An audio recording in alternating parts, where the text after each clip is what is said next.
You're listening to In the Pod, Soybean Updates, a weekly trek into the latest soybean information from NDSU Extension. Weed control in soybean may be even more challenging this year, according to Joe Ikley, NDSU Extension weeds specialist. Joe, is there a particular weed that is the most challenging in soybean? Even though it is January, the day we're recording this, there's a blizzard warning up north. And so what does that mean? Well, one of our worst weeds, kochia, is a tumbleweed, so there might be some of that blowing around. That's been our number one weed for a while now that we're dealing with. Very problematic in soybean, primarily due to resistance to some of our most popular herbicides. Glyphosate probably being one of the biggest ones we think of, but certainly we have some more resistance to things like Dicamba, and we have resistance to our Group 14 herbicides, so a suite of herbicides we typically like to utilize in soybean that kochia is finding ways to get around. Joe, you mentioned Dicamba. What's the big challenge this year? Yeah, so one of the biggest challenges is we've really utilized the Dicamba or the Xtend technology system since 2017 when that technology was launched. About this time last year, a court decision in Arizona vacated those labels.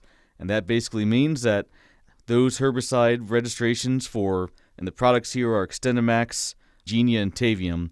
Those products don't have a label right now, meaning we cannot utilize them. So, one of our most popular products that we like to use for kochia control in soybean, not a viable option this year.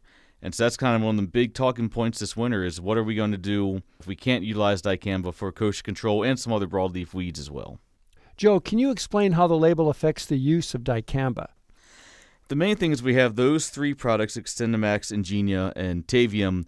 They've been the only Dicamba products with a label that says we can apply pre-plant, pre-emergence, or post-emergence in Xtend or XtendFlex soybean.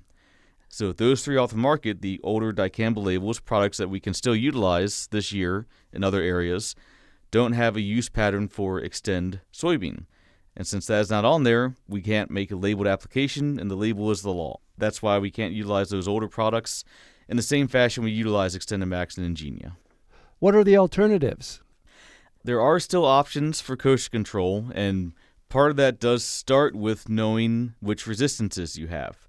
For the most part, we're going to have a baseline assumption of glyphosate resistance, so you're not going to control your kochia populations with that molecule. Group 14 resistance is fairly widespread, but we still have plenty of populations not resistant to those Group 14 herbicides. So what does that look like in a burn-down situation? That's some of our popular products like saflufenicil, trade name is Sharpen. If you don't have resistance to that, still a very effective option for us in the burn-down situation prior to planting. Otherwise, if you do have Group 14 resistance as well, it does get a little bit trickier. So what's left for the burn-down market for soybeans, we can still utilize Paraquat, gramoxone being the main trade name. Still very effective on every population that we have tested. There are some risks with handling it, so some folks don't feel comfortable using it. But if you're comfortable using that product, it's one of the best options we have for kochia control prior to planting. Then, when we get into planting, that's when we really do have to focus on the use of residual herbicides. This often is older chemistry as well. We've highlighted metribuzin a lot over the past couple years. Still very effective on kochia. Older chemistry, but still very effective. So utilizing that is one of our core products that we're focusing on for kochia control, but blending in some other mixtures as well. So we always talk about tank mixes.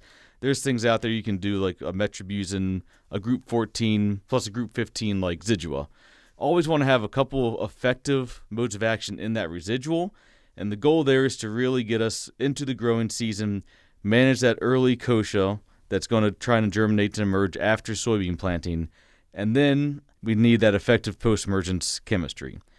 One of the biggest ones we're going to utilize for kochia is glufosinate, or Liberty being the main brand there.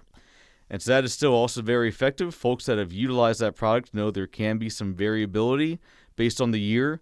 If it's a dry climate, that product does not work quite as well. So we need to have warm conditions, humid conditions, and sunny conditions the day of application to really maximize the efficiency of that product.